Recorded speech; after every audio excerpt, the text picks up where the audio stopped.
Assalamualaikum warahmatullahi wabarakatuh. Alhamdulillah wassalatu wassalamu ala Rasulillah. Saudaraku seiman, terus saja terulang permasalahan kaum muslimin yang sama di setiap akhir tahun Masehi atau Miladi, yaitu mereka ramai-ramai merayakan tahun baru Masehi. Dan ini saudaraku seiman adalah sesuatu yang disayangkan sekali, dan harusnya setiap dai, ulama tidak pernah berhenti untuk menjelaskan ini kepada kaum muslimin. Karena hal ini berhubungan dengan masalah banyak hal.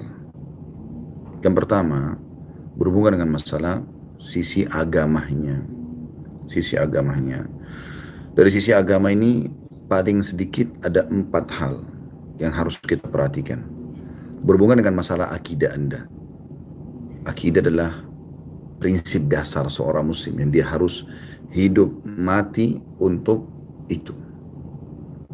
Dalam akidah kita, baginda Nabi SAW bersabda, "Man tashabah biqaumin fahuwa minhum." Barang siapa yang menyerupai satu kaum, maka dia termasuk golongan mereka. Dan ini Nabi SAW fokuskan hadis ini untuk orang-orang muslim yang mengikuti orang non-muslim. Seperti itulah. Apakah Anda berpikir di zaman Nabi SAW orang-orang Nasrani tidak merayakan tahun baru? Sudah, mereka merayakan itu. Mereka merayakan di istana-istana kaisar mereka. Mereka merayakan di jalan-jalan mereka. Mereka menjadikan sebagai acara ritual. Anda kalau tanya orang Nasrani sekarang, apakah tahun baru itu adalah acara ritual? Mereka akan mengatakan iya tentunya. Mereka akan mengatakan iya, itu adalah ritual, gitu kan. Nah, kita tidak boleh mengikuti ritual mereka. Apakah sudah sampai kepada Anda? Pernah ada orang Mekah, kafir Mekah, datang bernegosiasi dengan Nabi SAW, lalu berkata, "Wahai Muhammad, kita bagi 2 aja Mekah nih. Setengah buat kamu, sehari buat kamu, sehari buat kami." Maksudnya ayo deh, kita toleransi lah, gitu kan. Kamu ikut ibadah kami sehari, semua yang kami lakukan, kamu ucapkan selamat buat kami, kamu ikut-ikutan. Pokoknya ayo kita saling dukung. Dan kami pun mengikuti ritual kamu sehari. Apa jawaban Nabi SAW? Oke. Karena kita bahas toleransi? Enggak. Kata Nabi SAW, enggak bisa. Baik, sehari buat kami, sampai pada tingkat orang kafir mengatakan, dan seumur hidup buat kamu. Kalau dipikir secara akal sehat teman-teman sekalian, apa sulitnya Nabi SAW mengajak para sahabat, waktu itu jumlahnya juga masih sedikit di Mekah. 13 tahun Nabi SAW berdakwah, itu yang masuk Islam 153 orang. 73, ya 83-nya itu hijrah ke Ethiopia bersama Ja'far bin Abi Thalib radhiyallahu anhu, dan 70-nya tinggal bersama Nabi SAW. Jadi cuma 70 orang waktu itu. Ruginya apa ngikutin? Toh akhirnya bisa didukung oleh orang-orang kafir Quraisy, karena mereka pada saat itu bukan lagi minta Nabi SAW meninggalkan agamanya, tapi ya udah deh kita toleransi yuk. Nabi SAW mengatakan tidak boleh. Lalu pada saat itu teman-teman sekalian, turun firman Allah Subhanahu wa taala surah Al-Kafirun.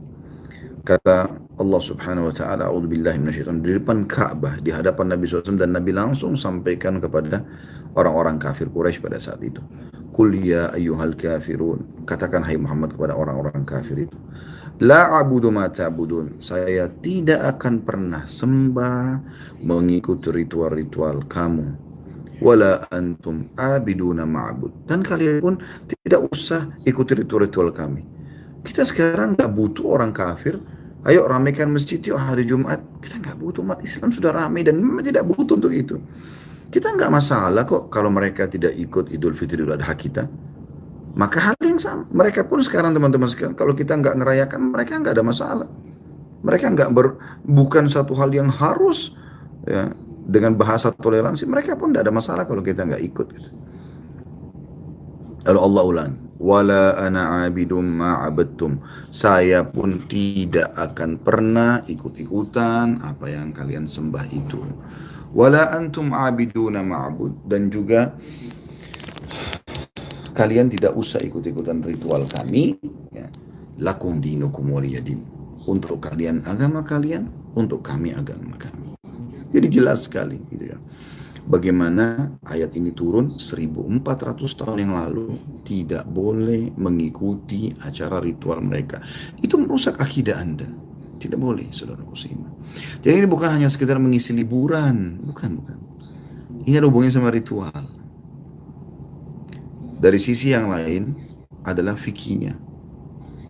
Anda mubazir, buang waktu kosong, semalaman begadang. Anda juga buang uang bensin ya di jalan, mubazir. Dan Allah Subhanahu wa taala membahasakan dalam Al-Qur'an, A'udzubillahi minasyaitonir rajim, innal mubadzirina kanu ikhwanasy syayatin wa kana asyaitanu rabbi kafura. Sesungguhnya orang mubadzir adalah saudaranya syaitan. Syaitan musuh Allah dan akan musuh orang-orang beriman dan akan masuk ke dalam neraka. Allah mengatakan, sesungguhnya orang-orang yang mubadzir itu membuang-buang hartanya bukan pada tempatnya atau pada kemaksiatan, gitu kan?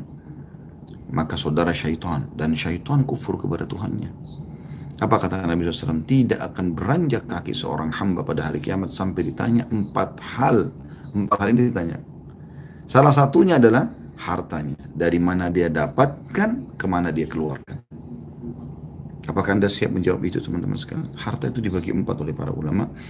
Yang paling pertama, yang paling berkah dan paling baik. Dan saya berharap semoga Allah SWT catatkan itu, dan teman-teman semua yang mengikuti acara kita ini, seluruh muslimin pun tidak terkecuali, kita berharap mendapatkan sumber halal dikeluarkan pada yang halal. Misal, hasil gaji, bisnis, halal semuanya, kita keluarkan untuk pembangunan masjid, rumah anak yatim, bakti sama orang tua. Kita lakukan semua itu. Kemudian yang kedua, ya, dari jenis harta ini yang kurang bagus ya, dan ini berdosa. Sumbernya halal, misalnya hasil kerjanya, hasil bisnisnya bagus, halal, tapi dikeluarkan pada yang haram, berzina, khamar, ya termasuk itu merayakan, beli petasan-petasan, mercon, ke karaoke, ke diskotik, yang sangat relevan dengan malam tahun baru lah. Mungkin teman-teman sudah tahu masalah itu. Mubazir, halal sumbernya tapi keluar pada haram dan menjawab hari kiamat. Yang ketiga, berhubungan dengan masalah harta ini adalah sumbernya ini buruk ini ya. Sumbernya haram, misalnya dari hasil penipuan segala macam, dikeluarkan pada yang halal. Misal dia umrohin orang tuanya, dia bangun masjid, nggak boleh karena sumbernya haram. Kata Nabi SAW, Inna Allah tayyibun la yaqbalu illa tayyiban. Allah itu suci, bersih, sempurna, nggak terima kecuali yang seperti itu. Dan yang terakhir, yang keempat, ini yang paling buruk. Sumbernya haram, keluarnya pada yang haram. Sudah hasil pencurian, larinya kepada perzinahan dan khamar. Dan ini umum terjadi. Semua uang haram itu larinya memang seperti itu. Subhanallah. Ya. Dan itu yang terjadi, teman-teman sekalian. Mubazir untuk apa? Itu dari sisi agama lagi ya. Sisi agama juga, ini berhubungan sekali dengan masalah akhlak. Apa akhlak yang Anda berikan, yang Anda tunjukkan pada malam itu? Tiup trompet, ribut, ganggu orang, ya, klakson sana sini, teriak-teriak, berpelukan dengan yang bukan mahram, berciuman, melakukan perzinahan dan pesta, hal-hal seperti ini, diskotik, karaoke, saudaranya semua itu. Jadi bersaudara antara diskotik, karaoke dengan perzinahan dan khamr, itu saudara kandung, saudara kembar malah gitu. Jadi teman-teman harus pikir masalah itu. Mubazir, Allah akan tanya pada hari kiamat. Dan itu akhlaknya juga rusak gitu. Hilang sholat malam, hilang sholat berjamaah subuh di masjid. Kalau Anda meninggal malam ini, apakah Anda siap bertanggung jawab hari kiamat nanti? Menyesal, teman-teman sekalian. Penyesalan selalu datang terakhir. Ulama menganjurkan, anggap amal terakhir yang Anda lakukan itu, anggap amal yang sedang Anda lakukan, baik atau buruk, adalah amal terakhir Anda. Ingat kata Nabi SAW, seseorang akan ditutup dengan amal yang biasa dia lakukan. Kalau Anda biasa baca Quran, berdoa, sholat berjamaah di masjid, sholat malam, sedekah, bakti sama orang tua, semuanya, maka Allah akan tutup hidup Anda dengan itu. Cara mengetahui orang itu husnul khatimah dari situ. Dari situ kita mengetahuinya, dengan cara kita tahu, oh orang ini seminggu sebelum dia meninggal, dia sholat di masjid loh, dia sedekah loh, dia bakti sama orang tuanya loh, dan seterusnya. Dan kalau seseorang memberitahu su'ul khatimah, keburukan matinya, itu dengan cara ditahu juga sebelum terakhir dia meninggal dunia seminggu, apa yang dia lakukan seminggu itu. Oh ternyata dia sering berzina, Allah tutup dengan perzinahan itu, naudzubillah. Semoga Allah jaga kita semua dan kaum muslimin. Atau mencuri, atau menipu, atau apa saja. Allah akan tutup hidupnya dengan itu. Begitu sabda Nabi SAW. Dari sisi lain masih yang salah, masalah poin pertama agama ya. Dari sisi akidahnya rusak, dari sisi fikihnya juga ada pelanggaran, agama tadi mubazir. Dari sisi akhlaknya nggak ada sesuatu yang Anda bisa tonjolkan di situ. Dari sisi dakwanya, apa yang Anda dakwakan? Oh, selamat tahun baru Masehi. Apa hubungannya sama Anda sebagai seorang muslim? Saya ulangi lagi. Di zaman Nabi SAW itu ada perayaan ini. Ada perayaan Natal, ada perayaan tahun baru. Pertanyaannya apakah Nabi lakukan? Padahal waktu itu kaum muslimin masih sangat sedikit. Mereka harusnya lebih mengumandangkan toleransi di poin itu kalau dianggap itu toleransi ya. Daripada zaman kita sekarang. Sekarang kita paling banyak di dunia kaum muslimin. Untuk apa gitu? Untuk apa saudara muslimin? Dari sisi sosial, apa yang Anda berikan di sisi sosial? Ribut, trompet sana sini, macet jalanan, perkelahian terjadi. Oh banyak hal. Dan dari sisi ekonomi juga, kenapa Anda tidak menggunakan harta Anda pada hal yang lebih bermanfaat? Gitu kan? Kan bisa dipakai untuk yang lebih bermanfaat. Misal, mau bensin mobil itu dipakai untuk ngajak teman-teman sama-sama sholat subuh berjamaah di mana yuk gitu. Ada juga poin yang saya ingin titik beratkan. Ini pendapat saya pribadi tentunya. Tanpa mengurangi penghormatan kepada siapapun gitu ya. Ada juga orang muslimin yang sibuk merayakan tahun baru ini dengan acara ritual mereka. Itu ritual kita maksudnya orang Islam. Dengan pengajian, tablik akbar, zikir akbar atau apalah namanya. Saudaraku seiman, jangan dihubungkan dengan tahun baru Masehi. Ini acara ritual mereka. Kenapa antum tarik ibadah kita, misalnya pun, ke acara mereka? Untuk apa? Apakah Anda sudah kehabisan waktu? Allah sudah buat kita sehari punya 5 waktu menghadap dengannya. Azan dikumandangkan, hayya ala sholah, hayya ala falah, ayo menuju menjalankan sholat. Ayo menuju kepada kemenangan. Satu hari 5 kali kita ritual. Alhamdulillah. Kita mau baca Quran setiap saat. Kita ada zikir pagi petang. Kita bisa bakti sama orang tua setiap saat. Hidup pun sudah meninggal mereka. Kita bisa berbuat baik pada fakir miskin setiap saat. Kita bisa berzikir setiap saat. Kita bisa buat tablik akbar setiap saat. Kenapa dihubungkan dengan tahun baru? Apakah Nabi SAW dan para sahabat pernah ya, oh ini karena tahun baru Masehi, ayo kita buat tablik akbar atau pengajian? Pernahkah itu? Kalau Anda mengatakan kan untuk mengisi waktu anak-anak muda muslim. Bukan begitu. Jelaskan kalau itu tidak boleh. Anggap hari ini tanggal 31 Desember 2019 sama dengan hari-hari yang lain.